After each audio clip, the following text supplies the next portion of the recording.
తల్లి సర్పంచి, కుమారుడు వార్డు సభ్యుడు. స్థానిక సంస్థల ఎన్నికల రిజర్వేషన్ల నేపథ్యంలో ఖమ్మం జిల్లా చింతకాని మండలం రాఘవాపురంలో ప్రత్యేక పరిస్థితి నెలకొంది. గ్రామంలో మొత్తం 471 ఓట్లు ఉన్నాయి. అక్కడ ఒకే ఒక ఎస్సీ కుటుంబం ఉండగా అందులో తల్లి కాంపల్లి కోటమ్మ, ఆమె కుమారుడు దావీదు మాత్రమే ఉన్నారు.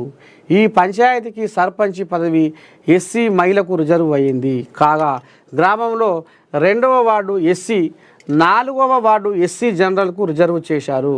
ఈ నేపథ్యంలో ఆ పంచాయతీ ఎన్నికల్లో పోటీకి 3 ఎస్సీ అభ్యర్థులు కావలసి ఉండగా గ్రామంలో కేవలం 2 ఉన్నారు. దీంతో కాంపల్లి కోటమ్మ సర్పంచ్గా, దావీదు వార్డు సభ్యుడిగా ఏకగ్రీవంగా ఎన్నికయ్యే అవకాశం కనిపిస్తుంది.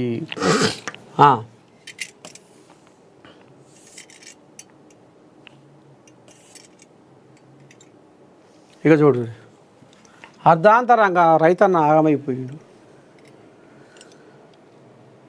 కోతులను తరిమే ప్రయత్నంలో రైతు మృతి.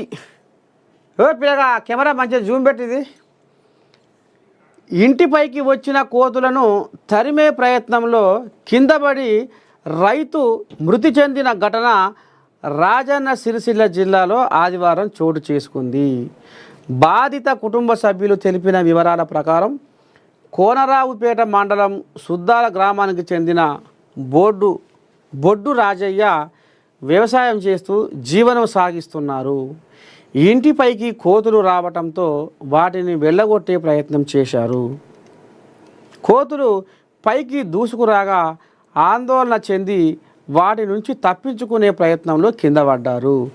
స్పృహ కోల్పోవడంతో కుటుంబ సభ్యులు వెంటనే ఆసుపత్రికి తరలించారు.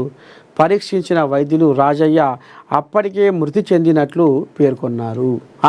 ఇక చూస్తుర్రా, ఆఖరికి వస్తారకల్లా కోతులు ఇవాళ ఒక రైతును పొట్టన పెట్టుకుని. ఇక ఇప్పటికే అతివృష్టి, అనావృష్టి, వానదేవుడు వస్తేనేమో గుంటక పురాణం పెడుతుండు, పంటలు మొత్తం పగ్గం పాడు చేస్తుండు, రాకపోతేనే కరువు తెస్తుండు, పంటలన్నీ ఎండిపోతున్నాయి. ఇది కొంత రైతన్నకు బాధ. ఇక ఈ కోతులు బాయికాడ ఓ కూరగాయ తోట వేసుకుందామన్నా దక్కనిచ్చే యాలలేదు, ఓ పంట చెట్టు పెట్టుకుందామన్నా దక్కనిచ్చే యాలలేదు, ఓ పంట చేను వేసుకుందామన్నా దక్కనిచ్చే యాలలేదు. ఏడంగానో ఒక ఆడంగా గుంపులే వచ్చి పగ్గం పాడు చేస్తున్నాయి. ఆఖరికి వస్తారకల్లా ఇండ్లల్లోకి ఎగబడి ఇండ్లల్లో జ్వరవాడి వంట రూములకు పోయి కలబడి నిలబడి గుంజుకొని పోయి తింటున్నాయి బువ్వ. మరి ఇప్పటికైనా జర్ర సర్కారు